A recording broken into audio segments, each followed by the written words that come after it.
ओम शांति। आज 3 मई 2020 की अव्यक्त मुरली है।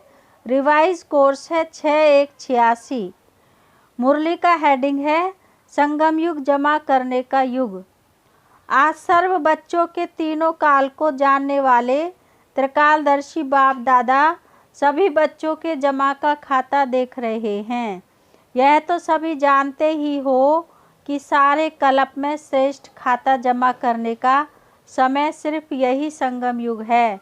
छोटा सा युग, छोटी सी जीवन है, लेकिन इस जीवन की विशेषता है जो अब ही जितना जमा करने चाहें वह कर सकते हैं। इस समय के श्रेष्ठ खाते के प्रमाण पूज्य पद भी पाते हो और फिर पूज्य सो पुजारी भी बनते हो। इस समय के श्रेष्ठ कर्मों का, श्रेष्ठ नॉलेज का, श्रेष्ठ संबंध का, श्रेष्ठ शक्तियों का, श्रेष्ठ गुणों का सब श्रेष्ठ खाते अभी जमा करते हो। द्वापर से भक्ति का खाता अल्पकाल का अभी अभी किया, अभी अभी फल पाया और ख़त्म हुआ।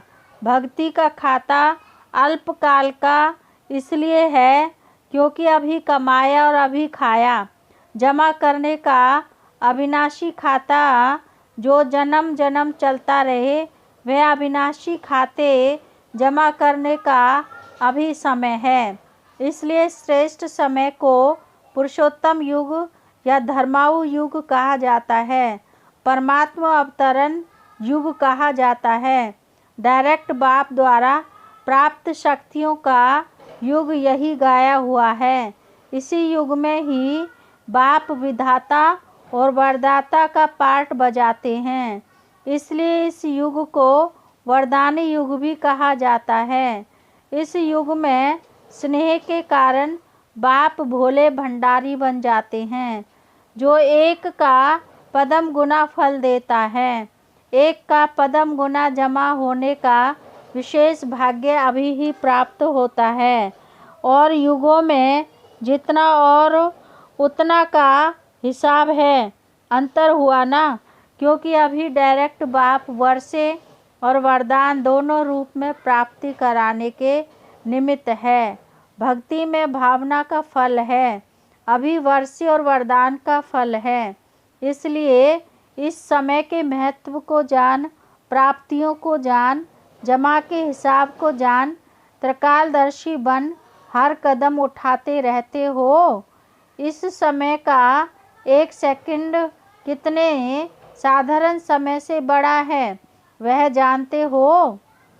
सेकंड में कितना कमा सकते हो और सेकंड में कितना गवाते हो, यह अच्छी तरह से हिसाब जानते हो।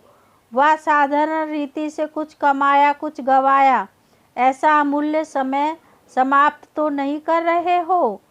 ब्रह्मा कुमार ब्रह्मा कुमारी तो बने, लेकिन अविनाशी वर्षे और विशेष वरदानों के अधिकारी बने, क्योंकि इस समय के अधिकारी जन्म जन्म के अधिकारी बनते हैं।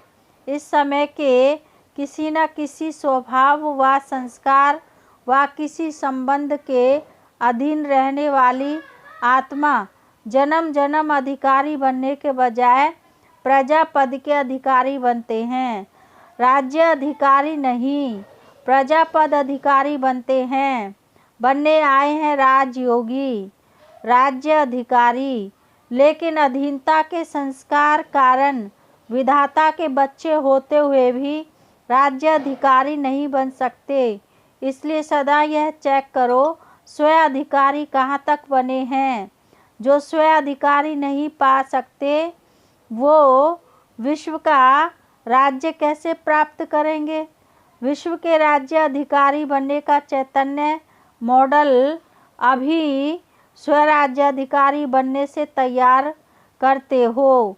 कोई भी चीज़ का पहले मॉडल तैयार करते हो ना, तो पहले इस मॉडल को देखो।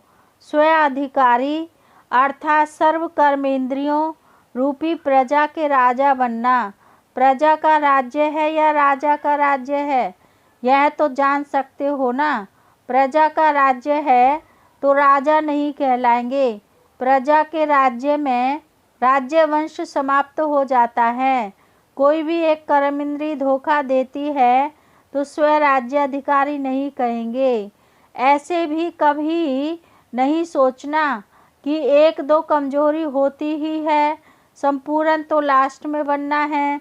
लेकिन बहुत काल की एक कमजोरी भी समय पर धोखा दे देती है।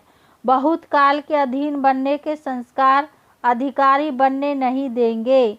इसलिए अधिकारी अर्थात स्वयं अधिकारी अंत में संपूर्ण हो जाएंगे। इस धोखे में नहीं रह जाना। बहुत काल का स्वयं अधिकार का संस्कार बहुत काल के विश्व अधिकारी बनाएगा। थोड़े समय के स्वयं राज्याधिकारी थोड़े समय के लिए ही विश्व राज्याधिकारी बनेंगे। जो अभी बाप की समानता की आज्ञा प्रमाण बाप के दिल तख्त नशीन बनते हैं, वही राज्य तख्त नशीन बनते हैं। बाप समान बनना अर्थात बाप के दिल तख्त नशीन बनना। जैसे ब्रह्मा बाप संपन्न और समान बने ऐसे संपूर्ण और समान बनो। राज्य तख्त के अधिकारी बनो। किसी भी प्रकार के अलवेलेपन में अपना अधिकार का वर्षा व वरदान कम नहीं प्राप्त करना। तो जमा का खाता चेक करो। नया वर्ष शुरू हुआ है ना। पिछला खाता चेक करो और नया खाता समय और बाप के वरदान से ज़्यादा जमा करो। सिर्फ कमाया और खाया ऐसा खाता नहीं बनाओ। अमृत वेले योग लगाया, जमा किया, क्लास में स्टडी कर, जमा किया और फिर सारे दिन में परिस्थितियों के वश व माया के वार के वश व अपने संस्कारों के वश जो जमा किया वह युद्ध करते विजयी बनने में खर्च किया तो रिजल्ट क्या निकली? कमाया और खाया, जमा क्या हुआ?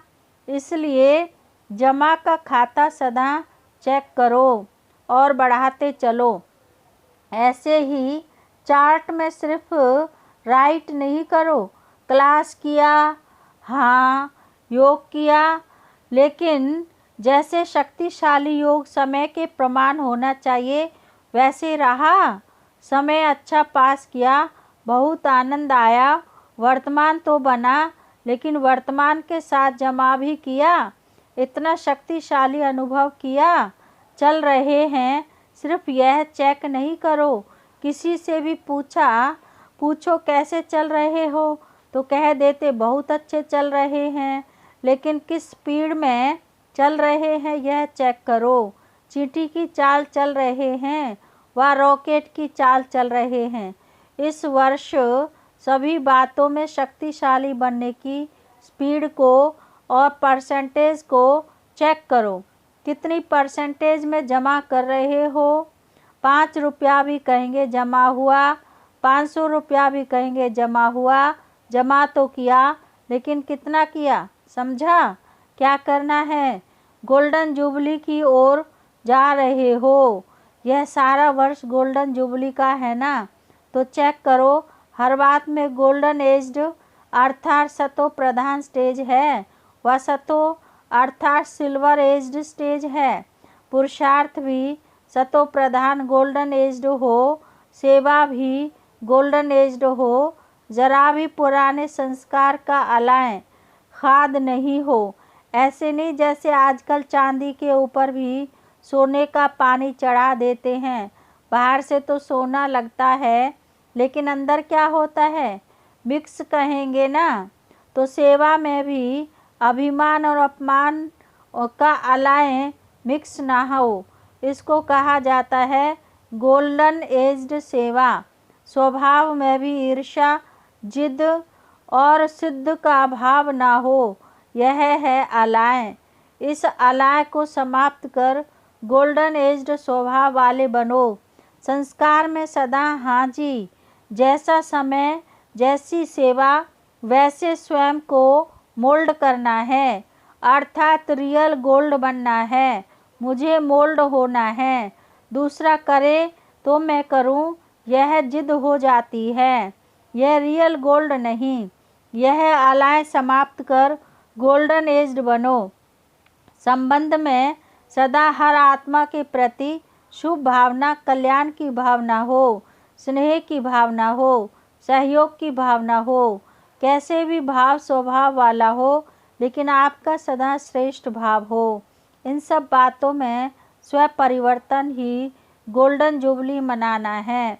अलाएं को जलाना अर्थात गोल्डन जुबली मनाना, समझा।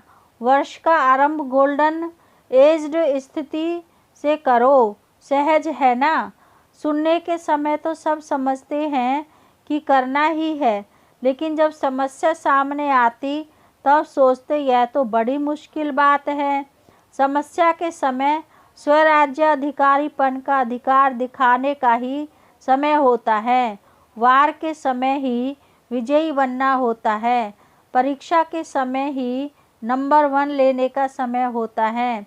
समस्या स्वरूप नहीं बनो, लेकिन समाधान स्वरूप बनो, समझा। इस वर्ष क्या करना है, कब गोल्डन जुबली की समाप्ति संपन्न बनने की गोल्डन जुबली कही जाएगी, और क्या नवीनता करेंगे। बाप दादा के पास सभी बच्चों के संकल्प तो पहुँचते ही हैं। प्रोग्राम में भी नवीनता क्या करेंगे। गोल्डन थॉट्स सुनाने की टॉपिक रखी है ना। सुनहरे संकल्प, सुनहरे विचार जो सोना बना दें और सोने का युग लावें, यह टॉपिक रखी है ना। अच्छा, आज वतन में इस विषय पर रूह रिहान हुई, वो फिर सुनाएंगे।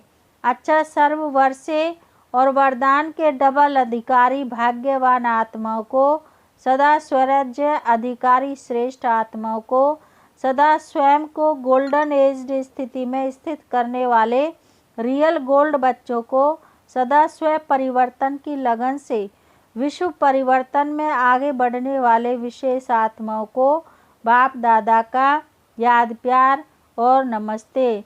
रूहानी बाप की रूहानी बच्चों को नमस्ते, और हम रूहानी बच्चों की रूहानी बाप दादा को नमस्ते नमस्ते नमस्ते। अब मीटिंग में आए हुए डॉक्टर्स से अव्यक्त बाप दादा की मुलाकात। अपने श्रेष्ठ उमंग उत्साह द्वारा अनेक आत्माओं को सदा खुश बनाने की सेवा में लगे हुए होना डॉक्टर्स का विशेष कार्य ही है। हर आत्मा को खुशी देना। पहली दवाई खुशी है। खुशी आधी बीमारी खत्म कर देती है। तो रूहानी डॉक्टर्स अर्थात खुशी की दवाई देने वाले, तो ऐसे डॉक्टर होना। एक बार भी खुशी की झलक आत्मा को अनुभव हो जाए तो वह आत्मा सदा खुशी की झलक से आगे उड़ती रहेगी। तो सभी को डबल लाइट बनाए उड़ाने वाले डॉक्टर्स होना। वह बेड से उठा देते हैं, बेड में सोने वाले पेशेंट को उठा देते हैं, चला देते हैं।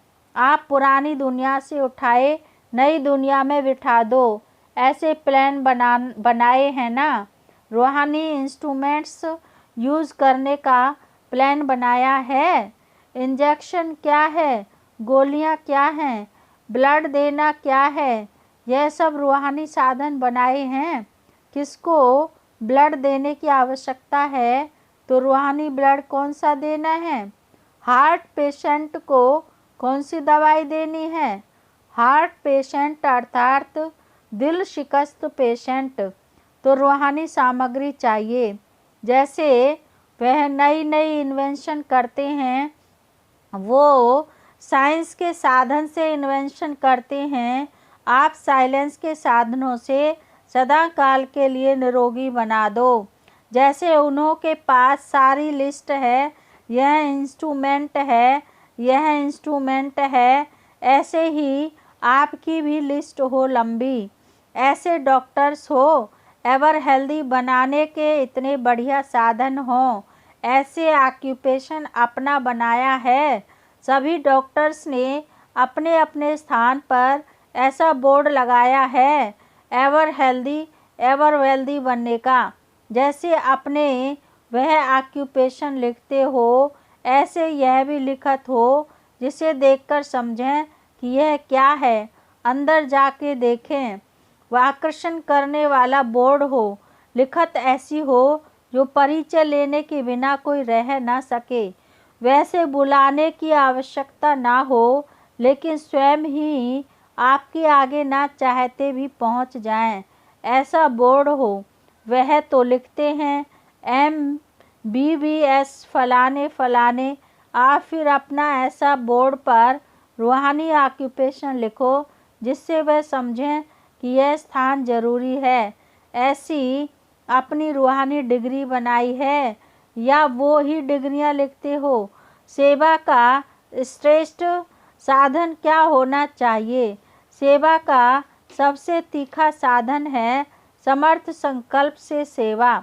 समर्थ संकल्प भी हो, बोल भी हो और कर्म भी हो, तीनों साथ साथ कार्य करें, यही शक्तिशाली साधन है। वाणी में आते हो तो शक्तिशाली संकल्प की परसेंटेज कम हो जाती है, या वह परसेंटेज होती है तो वाणी की शक्ति में फर्क पड़ जाता है। लेकिन नहीं, तीनों ही साथ साथ हों। जैसे कोई भी पेशेंट को एक ही साथ कोई नब्ज देखता है, कोई ऑपरेशन करता है, इकट्ठा करते हैं। नब्ज देखने वाला पीछे देखे और ऑपरेशन वाला पहले कर ले तो क्या होगा? इकट्ठा कितना कार्य चलता है। ऐसे ही रूहानियत के भी सेवा के साधन इकट्ठा साथ साथ चलें। बाकी सेवा के प्लान बनाए हैं, बहुत अच्छा, लेकिन ऐसा कोई साधन बनाओ जो सभी समझें कि हाँ, ये रूहानी डॉक्टर सदा के लिए हेल्दी बनाने वाले हैं। अच्छा, अब है पार्टियों से मुलाकात। नंबर 1, जो अनेक बार विजयी आत्माएं हैं, उनकी निशानी क्या होगी? उन्हें हर बात बहुत सहज और हल्की अनुभव होगी। जो कलप की विजयी आत्माएं नहीं, उन्हें छोटा सा कार्य भी मुश्किल अनुभव होगा, सहज नहीं लगेगा। हर कार्य करने के पहले स्वयं को ऐसे अनुभव करेंगे जैसे यह कार्य हुआ ही पड़ा है। होगा या नहीं होगा यह क्वेश्चन नहीं उठेगा, हुआ ही पड़ा है, यह महसूसता सदा रहेगी। पता है सदा सफलता है ही, विजय है ही, ऐसे निश्चय बुद्धि होंगे। कोई भी बात नई नहीं लगेगी, बहुत पुरानी बात है। इसी स्मृति से स्वयं को आगे बढ़ाते रहेंगे। नंबर 2, डबल लाइट बनने की निशानी क्या होगी? डबल लाइट आत्माएं सदा सहज उड़ती कला का अनुभव करती हैं, कभी रुकना और कभी उड़ना, ऐसे नहीं, सदा उड़ती कला के अनुभवी। ऐसी डबल लाइट आत्माएं ही डबल ताज के अधिकारी बनती हैं। डबल लाइट वाले स्वतः ही ऊंची स्थिति का अनुभव करते हैं। कोई भी परिस्थिति आवे, सदा याद रखो हम डबल लाइट हैं। बच्चे बन गए अर्थात हल्के बन गए, कोई भी बोझ नहीं उठा सकते। अच्छा, ओम शांति। आज का वरदान है शुभ चिंतन और शुभ चिंतक स्थिति के अनुभव द्वारा ब्रह्मा बाप समान मास्टर दाता भव। डिटेल है, ब्रह्मा बाप समान मास्टर दाता बनने के लिए ईर्ष्या, घृणा और क्रिटिसाइज, इन 3 बातों से मुक्त रहकर सर्व के प्रति शुभ चिंतक बनो और शुभ चिंतन स्थिति का अनुभव करो। क्योंकि इसमें जिसमें ईर्ष्या की अग्नि होती है वे स्वयं जलते हैं, दूसरों को परेशान करते हैं। घृणा वाले खुद भी गिरते हैं, दूसरे को भी गिराते हैं। और हंसी में भी क्रिटिसाइज करने वाले आत्मा को हिम्मतहीन बनाकर दुखी करते हैं। इसलिए इन तीनों बातों से मुक्त रहे शुभ चिंतक स्थिति के अनुभव द्वारा दाता के बच्चे मास्टर दाता बनो। स्लोगन है आज का, मन बुद्धि और संस्कारों पर संपूर्ण राज्य करने वाले स्वराज्य अधिकारी बनो। अच्छा, ओम शांति।